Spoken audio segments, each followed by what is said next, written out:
All right, welcome to the arm workout.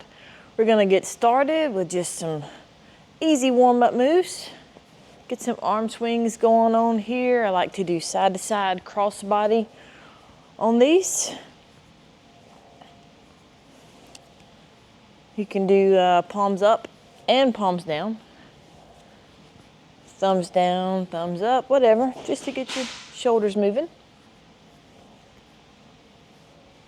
You can do some arm circles.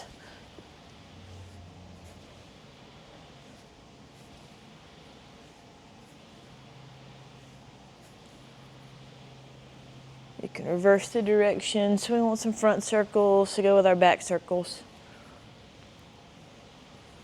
Now I'm just going to do some elbow circles. Finish up with some wrist circles. Then I'm going to reverse direction, just to get everything in my upper extremity ready for this workout.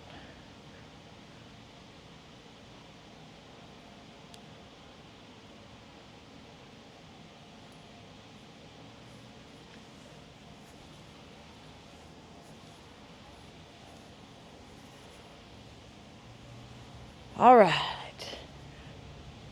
Okay, before you get started, just remember this is like our other workouts. 5 rounds, exercises 1 through 5 in order, 40 seconds of work, 20 seconds of rest. When you finish the first round, go back to the top and start over. You finish 5 rounds, you're done for the day.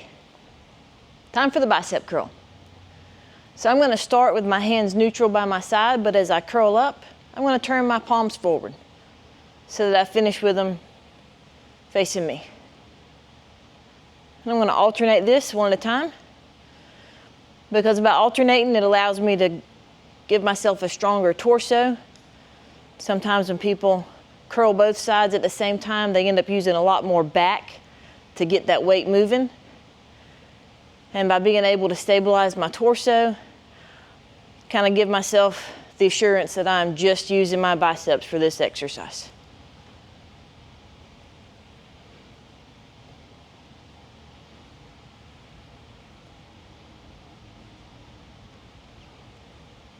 Should be able to pick a good challenging weight and work your way up pretty easy in a bicep curl.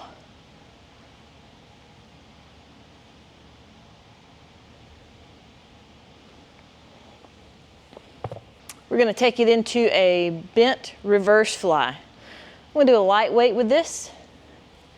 So this is a shoulder movement and not too much of a back movement. We are going to hinge at the hips. I'm going to let the weights hang straight down in front of me. I got a little bit of bend in my elbows, and I'm going to keep that same angle in my elbows the whole time, because I'm working the back of my shoulders.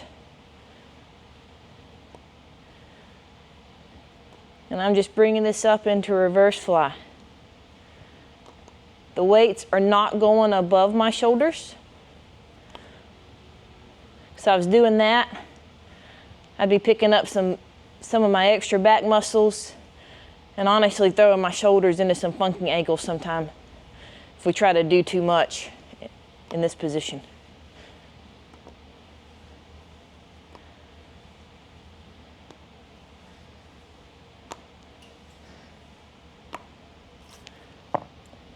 And that's your reverse fly. All right, we're going to take it into an overhead press. We're going to do both dumbbells at the same time, so it's very important that you stabilize your core before you start into this movement. You can also choose your hand position. Some people do palms forward. You can choose to bring it into a more neutral position in front of your shoulders if you want, whatever is most comfortable for you. So stabilize the core, good and tight, solid, and then press up.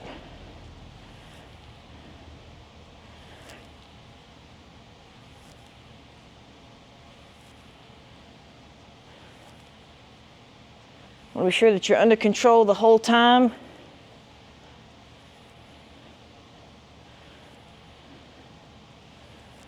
When you get tired toward the end of these reps and you feel like your arm's starting to fail you, if you need a little bit of a push start with the legs, that's okay. Just keep that solid core. So you're giving your arms a jump start, but I'm not letting my back sway back.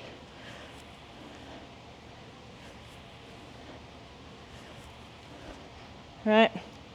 So it's all about arms and a solid core.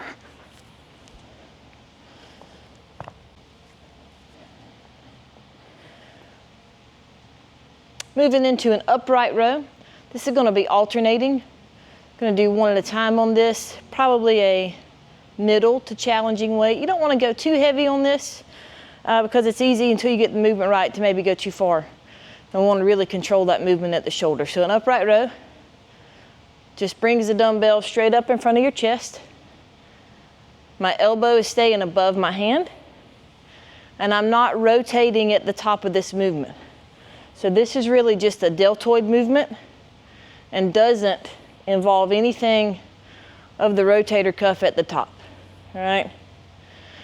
So if you feel like you're having to sling the weight up at the top, you're too heavy. Pick a lighter weight. You should be able to control it just like this to get it up and down. Weight goes straight up, elbow stays above the hand. Keeping it in front of your chest is going to make it easier too. Instead of letting it slide out here to the side of your body, makes it a lot harder. So keep that dumbbell right in front of your chest. Elbow above your hand. Solid core the whole time. Now time for everybody's favorite, the push-up. Now you can do this from your knees, which is fine. You can do it from your toes, that's fine too. But whatever you do, just remember that the key to a good push-up is solid middle. So you want a straight line from your knees to your shoulders, no butt in the air, no sagging of the stomach to the floor. Straight line at the hips, right? So solid core. So this is as much of an exercise for your core as it's gonna be for your arms, all right?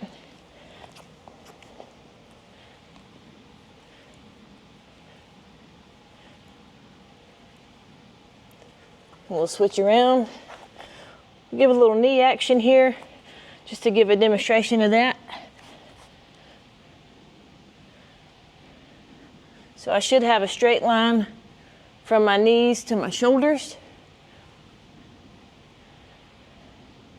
Another key to remember with a push-up is to not let your neck dip when you're reaching for the floor, all right? So you want to pick a spot in front of you to keep your eyes on it so it keeps your head up. That will also kind of help you keep a straight, flat back on this while you're doing your push-ups. Okay, you made it. Remember, finish every workout with some sort of cool down, some more arm swings, just to loosen you up again. Your arms are probably feeling good and tight. A little bit of a stretch, won't hurt anybody, especially now that you're good and warm. Do something to stretch out that chest, get some length in those biceps. A little bit of tricep stretch here.